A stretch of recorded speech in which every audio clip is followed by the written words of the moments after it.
ঈদযাত্রার তৃতীয় দিনে ঢাকা-টাঙ্গাইল মহাসড়কে ট্রাক উল্টে ১৫ জন সহ ৫ জেলায় প্রাণ গেল ২২ জনের, আহত আরও ১১ জন। ভোরে টাঙ্গাইলে ঢাকা-টাঙ্গাইল যমুনা সেতু মহাসড়কের সরাতইলে রড বোঝাই ট্রাক উল্টে খাদে পড়ে এ হতাহতের ঘটনা ঘটে। এদিকে বগুড়াতে বাবা ও মেয়ে এবং নওগাঁয় ট্রাক চাপায় ২ জন নিহত হয়েছে। প্রতিনিধিদের পাঠানো তথ্যচিত্রে আরও জানাচ্ছেন লামিয়া তানজিন মাহমুদ। চট্টগ্রাম থেকে রড বোঝাই ট্রাক ৩০ জন যাত্রী নিয়ে উত্তরাঞ্চলে যাচ্ছিল। সোমবার ভোর 4:30টায় ঢাকা-টাঙ্গাইল যমুনা সেতু মহাসড়কের কালীহাতির সরাতইলে পৌঁছালে নিয়ন্ত্রণ হারিয়ে খাদে পড়ে যায়। খবর পেয়ে পুলিশ, ফায়ার সার্ভিস ও স্থানীয় লোকজন উদ্ধার কাজ শুরু করে। ট্রাকের নিচ থেকে একে একে ১৫ জনের মরদেহ উদ্ধার করা হয়। গুরুতর আহত হয় আরও ৭ জন।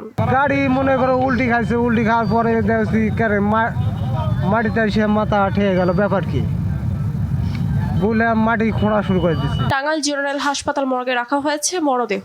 আমরা ধারণা করছি প্রাথমিকভাবে যে হয়তো নিয়ন্ত্রণ হারিয়ে দুর্ঘটনাটা ঘটে। আমরা লাশের পরিচয়টা শনাক্ত হয়নি, তবে আমাদের প্রক্রিয়াধীন আছে।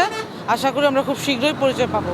এদিকে বগুড়া ঢাকা রংপুর মহাসড়কে অজ্ঞাত বাহনের ধাক্কায় বাবা ও মেয়ের মৃত্যু হয়। এ ঘটনায় আহত হয় নিহতের স্ত্রী।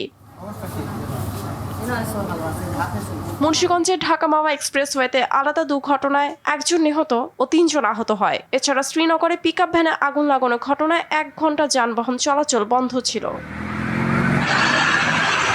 নগর পত্নীতলা ট্রাম ট্রাকের চাপায় ২ জনের মৃত্যু হয়েছে। টাঙ্গাইলে যমুনা সেতু গোল চত্বরে ট্রাক চাপায় ১ জন নিহত হয়েছেন। ঝালকাঠির রাজাপুরে এসকেভেটর ভেহিকুল ধাক্কায় ১ জনের মৃত্যু হয়।